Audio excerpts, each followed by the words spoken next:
Good evening. This is Richard Lowe with Author Talks with Richard Lowe, and I'm with Robin Lehman Donovan.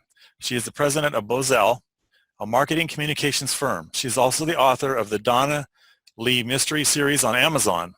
Her first book in the series, Is It Still Murder Even If She Was a Bitch?, won an AMA Pinnacle Award.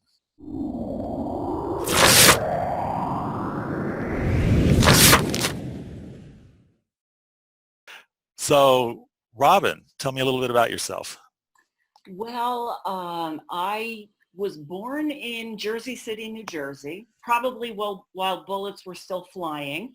Grew up in Teaneck, New Jersey, which is almost like a sort of a suburb of Manhattan. And when I was 12, my parents dragged me up to Connecticut. It was quite a culture shock.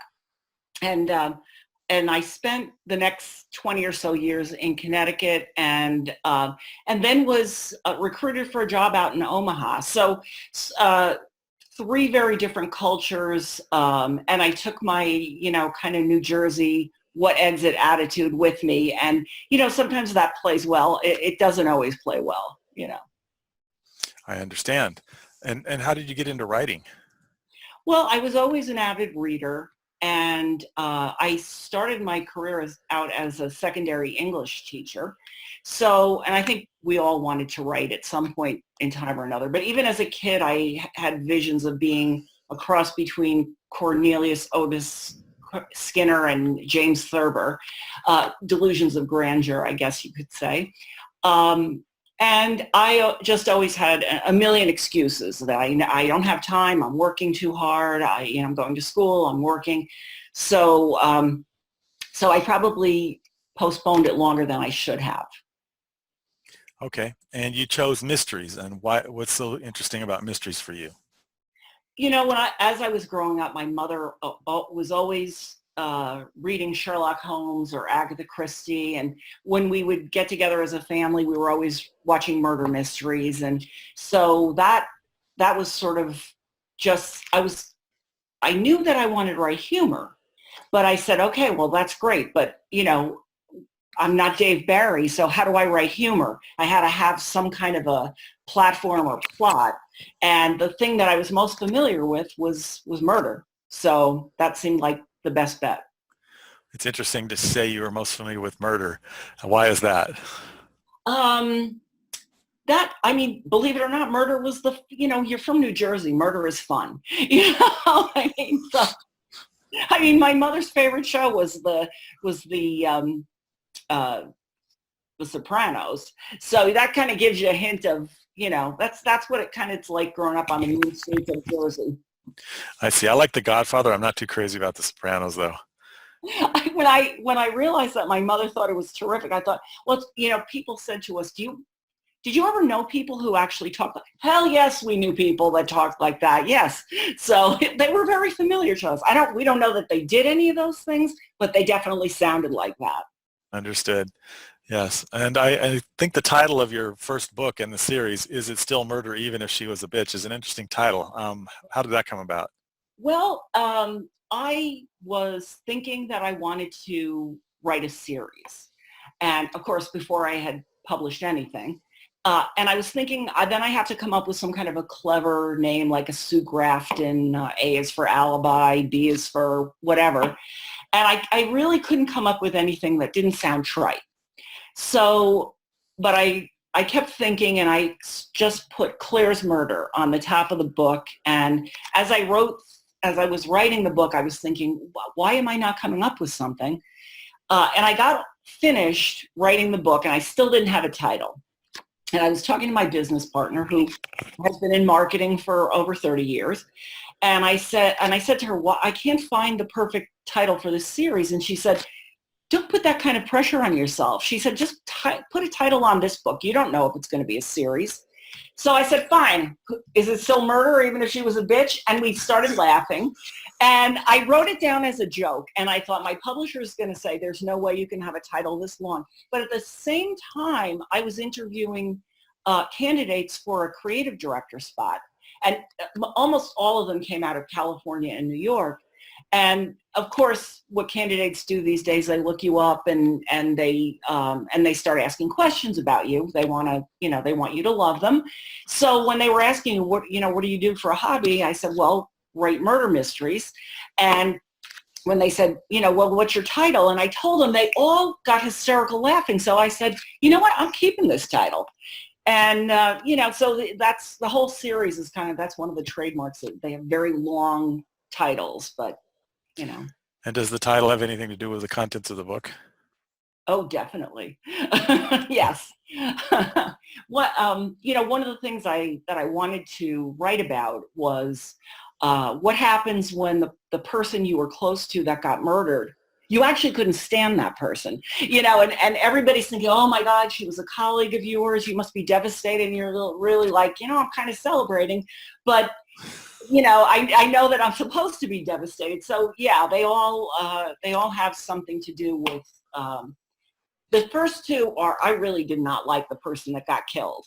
And the third one, I switched it around and I killed a friend.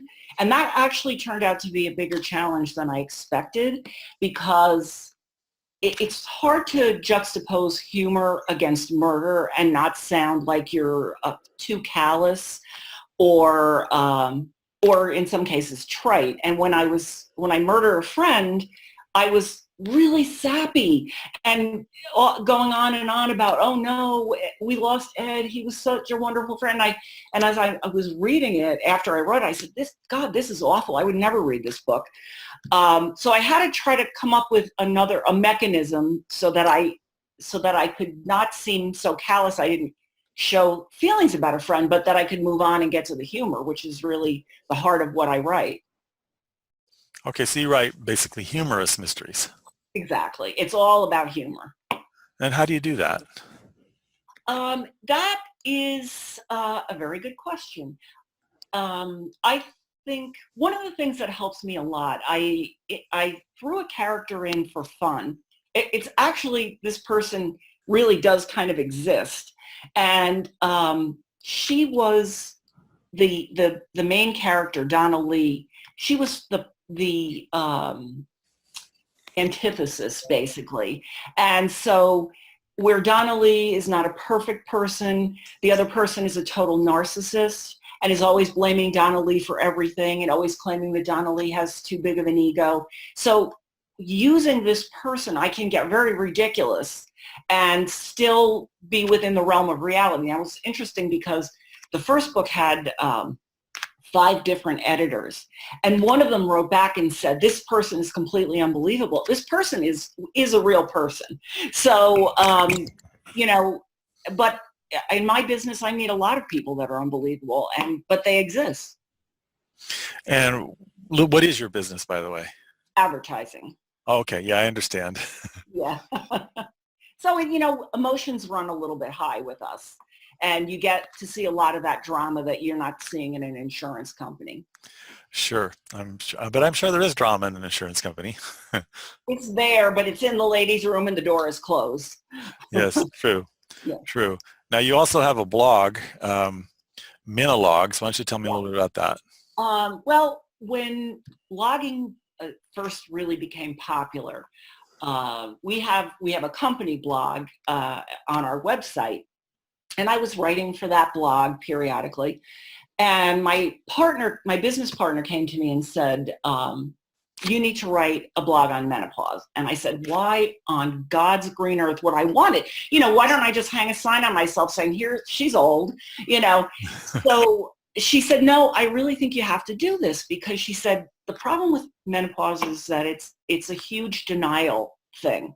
So women, very intelligent women, get to menopause and they have no idea what it's about and what to do about it. And you're making, in some cases, you could say life-changing decisions based on how you treat it.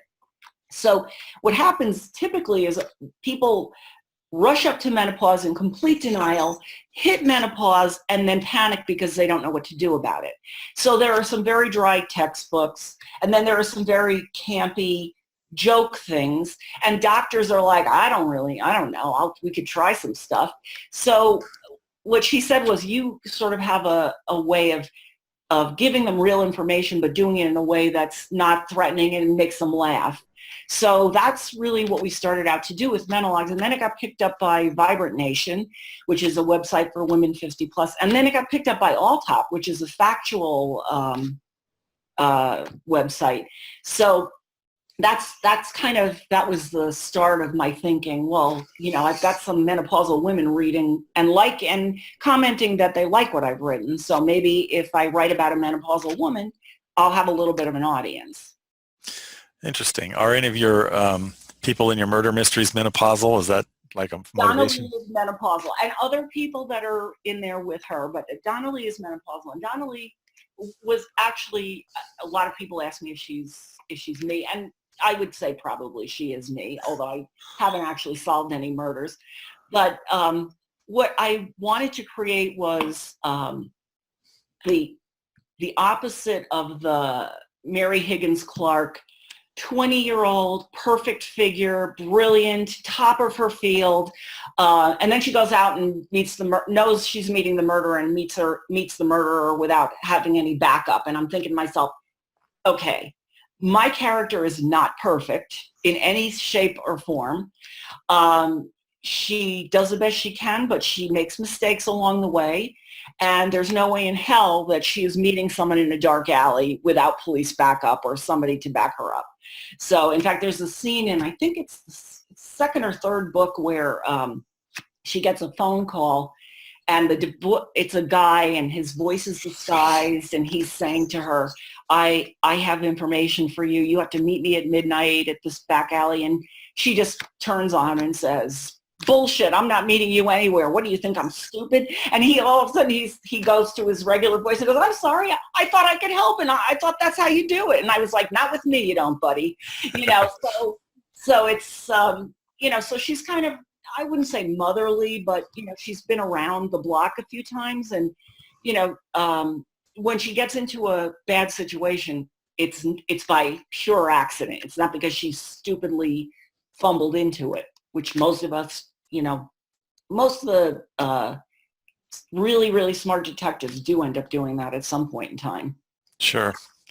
So would you tell other writers to write what they believe in or what they feel rather than what somebody tells them to write or what they think is the best genre or something like that? Yeah, I don't even know if you could write what somebody tells you to write.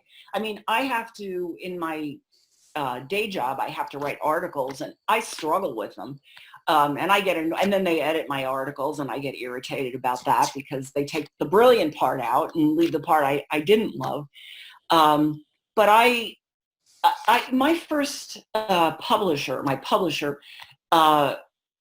made some suggestions like, don't have it be in Omaha and have it be in Kansas City. And I thought, but I know Omaha, I don't know Kansas City.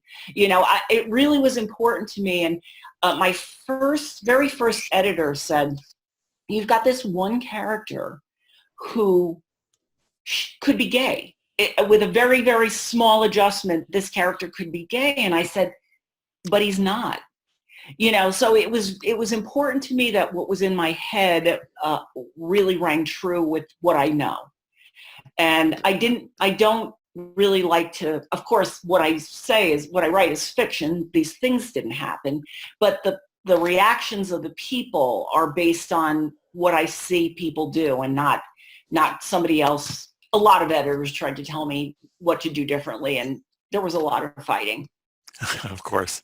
Now you just said you base it on what you see people do. Where do you see these things? Everywhere in my whole life, my whole career. I just pick people up from all different parts of my life, and if they have something that I find interesting, and I try to be careful too. I try to be very PC. I mean, Janet Ivanovich, one of her characters is a black hooker, former hooker, and boy, I think she's gutsy. I don't have that kind of guts, So I try to stay as PC as possible, but make my characters interesting. My one character that's sort of the narcissistic mirror to Donna Leigh is from a family of Romanian gypsies. And, in reality, the person that was modeled after is from a family of traveling circus people. So it's not that far afield, really, So you take bits and pieces of people you've met or seen on TV or whatever and kind of jam them together into your various characters? Absolutely, yes. Interesting. And I had, it was actually a lawyer. I was very paranoid in the beginning that I would get sued. And my publisher had this legal lawyer, publicist lawyer. And I met with him and he said, all right, a few things. He said, don't get cutesy and rhyme the names. And I was like, okay, scratched rhyming names. And he said, and I had pulled this really, really good disclaimer out to put in. He said, you're taking it a bit far. He said, you cannot invent human beings because what you see is what you know. And so he said, you can morph people together, but you can't just invent stuff. So I thought that was good advice too. I'm not embarrassed to say that I draw from what I know. That's good, because I think a lot of writers have trouble with coming up with characters and characterizations. They bang their heads on the wall. Probably next to coming up with an idea, that's one of the harder things, is designing that character as they go. Do you create your characters when you first start, or do you design them as you go? And do you find them taking over your story? I design them as I go, and absolutely they take out. Clovis Cordoba Seville is I was going to use her in one chapter to sort of, kill a little bit of time. And she has become my favorite character because she always grabs all the attention. I can write the best lines about her. One of the famous favorite lines that I've written is, she would rather be the murder victim than not have it all revolve around her. And so that level of narcissism, which I've seen, I have experienced. And so you get to say great things about that. Cool. Now, where do you get your ideas from? Well, when I first started writing, the publicist or the publisher that I had became a client of our ad agency. And I had started a book about our buying the ad agency. And it was awful, painful. I hated every second of writing it, but I felt it was a story that should be told. I still think it is, but I'm not sure I'm the right one to tell it. So I said to him when I first started with him, I'm writing a book, but I'm a little worried that I might get sued. And he said, well, what do you mean? And I said, well, when we bought back the agency, a lot of things happened. And he said, you mean people behaving badly? And I said, yeah, people behaving badly. He said, I don't think you have anything to worry about. And I said, I think I might. So he said, well, give me what you've got and I'll bring it to my lawyer. And he came back a week later and he said, the lawyer wants to know, are many of these people dead yet? And I said, not yet. So he said, maybe you should back burner this. And so he said to me, tell me what else you like. What else do you like? And I said, I like comedy. And he said, well, then go write your comedy and show me. So, and I said, now I don't know how to write a comedy, and as I said earlier, I don't know, like comedy about what, just like a book of stand-up routines or something. So that's when I said, okay, I really like murder, so I'll enjoy that. So then I realized, I wrote the first 3 chapters and they came out like they were there for years. I sent those to him and he said, yeah, I like this. I want you to keep going. So after 3 chapters, I said, okay, well, I'm ready to write the ending. And, I was like, well, you can't write the ending now. So what I did was I split the book up into 4 equal parts. And I looked at books like Ivanovich and said, okay, she does humor. How many, aside from just saying funny things, how many comedic incidents does she typically have? And it looked like probably about 6 to a book. So then I started, as I was, wending my way through my plot, I would try to think of, well, what would be a comedic incident that I could throw in here? And um, and I definitely stayed away from blowing up cars because that was that's Ivanovich. So that's her thing. So I'm not blowing up cars or car fires. But as I started getting into it, things would just, okay, well, there's a knife, so this could happen. Or, okay, they're waiting in a coffee shop. What if, a guy came in and tried to rob the coffee shop? What would happen then? And so, it just really just evolved, and I never planned any of it. All of it just, I'd be like, okay, we're in this situation. Is there something funny here? And tried really hard not to put too much in to make it, ridiculous. But, and the nice thing about it is there were times when I got to kind of make quasi-political statements about, like at one, I think it's book 2, they're driving to the airport and they're busy chatting and they don't realize there's a detour and they end up on a runway. So, and so I talk about how back east, they tell you have a detour, but they don't tell you where to go from there. So you're wandering around aimlessly for hours, and they usually don't do that in the Midwest. They're usually pretty good about directing you so you get right where you need to be. So, so it's a comedic incident, but it also, talks a little bit about culture and the East Coast and that sort of thing. Because that used to make me so mad. I would die whenever there was a detour when I lived in Connecticut, because I knew that I don't have a good sense of direction, and I was wandering around. And of course, back then we didn't have Garmin's, and so it was not a fun thing, a detour back then. Yeah, I remember, speaking of Garmin's, I remember a time when I had one and it delivered me to the wrong spot. It was just wrong. I have had that happen. And that's like, where am I? I don't even know how to get out of here. And it was very frustrating. I know. It's like, it's like the police let you down. They were supposed to show up and they didn't come. I mean, if Garmin can't take you to where you need to go, what is life, right? It was just weird because it was totally unexpected. And it's got to happen a lot, I'm sure. I mean, it's complicated. So how do you promote your books? Not as effectively as I would like to.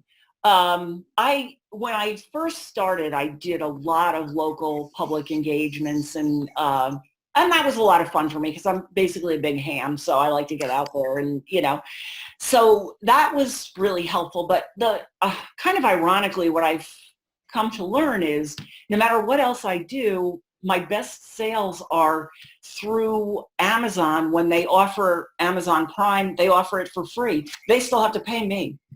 So that's probably where the volume of sales come from. I mean, I've done, I can't do a lot of traveling because I do have a business to run.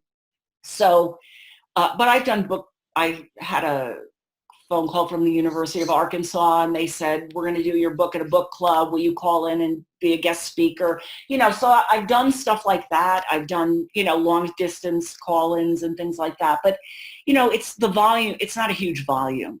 And, the only time I'm seeing volume is Amazon. So. Yeah. Promotions is like the elephant in the room for most writers. They don't understand how to do it because it's a totally different thing. Yeah, it is a different, and I actually have a company that does promotion, but book promotion is very different from, it's funny because we can advertise and promote anything, but books are very different. And so so it's, and part of that is that I'm cheap, and which most authors are cheap. I know if I spend money, I could make, I could move it. And, at some point I spend a little here and a little there and I test things out, but I don't spend the kind of money that you need to really, move the needle. And of course, different genres have different promotions that will work and not work. True. I'm sure romance has to be promoted in a different way than mystery, than science fiction, and so on. Right. Although pretty much everything goes with murder, so. True. And how do you remain productive when you're writing? When I am in the middle of writing a book, I write on Saturday and Sunday for about 8 hours each day. And it's not I don't tell myself I have to do that. It's what I look forward to at the end of the week. Mm. I really enjoy the writing part of it. That surprised me because when I started the first book about buying back the company, every second of it was painful, but a lot of it was a very difficult, challenging time. And I remember the pain as I was writing the book. When I'm writing comedy, I'm having the best time. I enjoy writing a comedy as much as I do sitting and watching a really good comedy. Interesting. Yeah, I'm a ghostwriter, and sometimes it's like, well, you said you have trouble understanding how people write things that is not their own ideas and things. Yeah. Well, as a ghostwriter, I'm always writing something that's somebody else's idea. It's very interesting. I give you a lot of credit for that. I'm not sure I could do it. I'm actually writing 6 books at a time, different books for different people. That I know I couldn't do. I don't think I could separate in my head. Yeah, 1 hour I'll be writing one book, and then on artificial intelligence, and then an hour later I'm writing a science fiction novel. Wow. And none of them are mine. It's very interesting. I'm writing my own books too, but so do you get writer's block? Do you get to the point where you go sit down and you want to write and you're like, I have no idea? It's funny. I only really experienced writer's block once, and it was because I was trying to force myself because I had a self-imposed deadline and I was trying to get it done. And I said to myself, you're not in the mood. And I said, just do it anyway. And I got nothing out of it. So from that point on, I said, you know what? If I don't feel like it, I'm not doing it. And, because I don't have anybody breathing down my neck, that's a luxury. I don't have to. So for me, it's just the most fun I have is writing the book. The second most fun I have is getting up and talking about it. And if people laugh, then I'm having a great time. I found that for me, writer's block is the screen being right here in front of me all day long. Well, see, now we have writers, we have copywriters in my company. I don't know how I could never do what they do. Yeah. People will say to me, are you a writer? I'll say I'm a writer, but I'm not a copywriter. And they don't let me write. They let me write articles, but they don't let me write copy. Mm-hmm. So. Yeah, I understand. I'm also a copywriter, so I understand exactly what you're talking about. So, yeah. So you got that screen 24/7. So that's my job. Yeah. Yeah. That could be intimidating, I think. Yeah, but I found the biggest thing is just having the computer screen there. I got to get up, and when I do that, I come back, and even for 10 minutes, I'm able to write. That's true. What do you like most about being a writer? Boy, that's a very good. There are many, many, many, many things I like about it. So what do I like most? I really like to make people laugh, and I've had people I know and people I don't know tell me that they really enjoyed my work. Even with monologues, I've actually had a girl I went to high school with and back in New Jersey that I haven't seen in 1,000 years. We hooked up on Facebook. She saw my blog. Somebody she knew was having a problem. She referred this woman to my blog, and she contacted me and said, she said you saved her life. And that sounds so melodramatic, but if you're really in a bad place and somebody can teach you something and make you learn at the same time, to me, that's as powerful as it gets. And that's what I love. That is interesting. I wrote a number of blogs and had the same kind of thing, not saving their life, but saving their job or their marriage or something like that, just from a little thing I wrote. Like, oh, that's cool. Yeah, that is cool. I mean, and whatever I can do, if I can do it through humor. I mean, I would like to help somebody no matter how I could, but humor is everything to me. Of course. Now, what kind of tips would you have for other writers out there? Well, other writers of murders, I would say, keep notes on every chapter that you write. Show where you introduce the characters, and if you gave them a name, make sure you remember what the name is and which character has that name, because one of my pet peeves is the leaving the red herring at the end of especially like a cozy murder mystery that's not a hard detective book, but more about the humor. I still want the mystery to hold and be of interest. That I want to capture people at two levels. I want to make them laugh, but I want to make them read a murder mystery and get to the end of it. So, if I didn't have notes on every chapter, I would have left everything dangling all the way. You really forget. When you write something that's 300 pages, well, you forget. I don't know. Did I say that or did I think I was going to say that? So, so that it would be my bet. And it was funny because the very first talk I did was in the Papillion Library.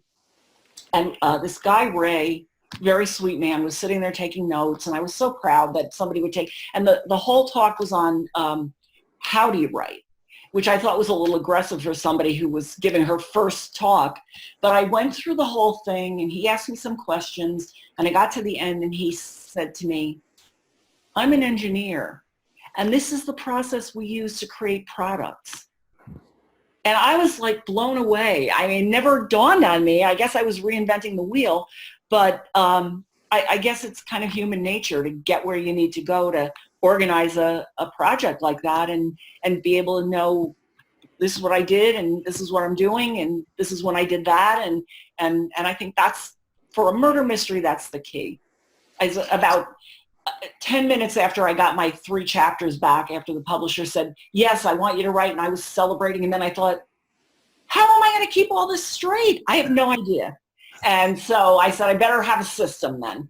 And that's what I spent the next few days doing, is devising a system. I keep notes on the characters off on separate pages, so each character has its own page. And as I go through the book. Good idea. I should do that too, because sometimes I forget where I introduced them. I like that. I'll do that next time too. I also keep notes on each scene, so because I write science fiction, so this planet or this building or this spaceship, because otherwise I totally forget. Oh, I know. It's amazing what you forget. And, like you killed someone and then you bring them back again. And, you really have to be careful about that. Or the teleport problem, which Game of Thrones is suffering from a little bit right now, where suddenly we're here and suddenly they're over there. It's like, how did they get there? Yes, yeah, like bloopers. Yeah. Anyway, so we're almost to the end. Do you have any closing remarks for our listeners? Yes, I do. My first book really wrote itself. And I think probably that's what happens. It's divine inspiration and you're the hands that are doing it. My third book, I was pushing myself a little bit because what I wanted to do, with the first book, I said, while it was being edited, I wanted to write the second book so that I could then move into editing that when the first book came out. With the third book, I wanted to do the same thing. Once the second book went into editing, I wanted to have a book. But I really didn't know what I wanted to do. I know I wanted to kill a friend, but I really didn't have it. I have to tell you why it was my favorite thing.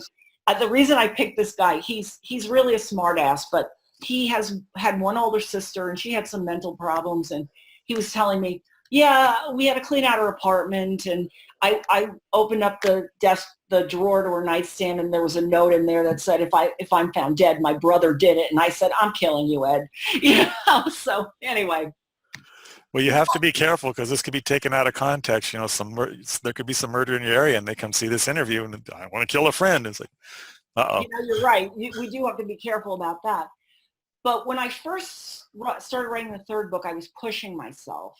And I said, I'm going to write half the book, because if I don't get half the book done, I may never come back and finish it. And I know if I write half, I'll get it done. So I put it aside for probably 2 years. And then I went back to it and read it. And I said, this really stinks. It's bad. I mean, it's just, there's nothing, I don't think there's anything redeemable about it. So I really thought about it, and an idea popped into my head that had never been even close to, it would never have come into my head 2 years earlier. And I wrote the last chapter. And then I went back and revamped the whole front of the book. And then the rest of the book was written beautifully. And I was shocked that I was able to dismantle it the way that I was, and then put it all together and then actually have it flow.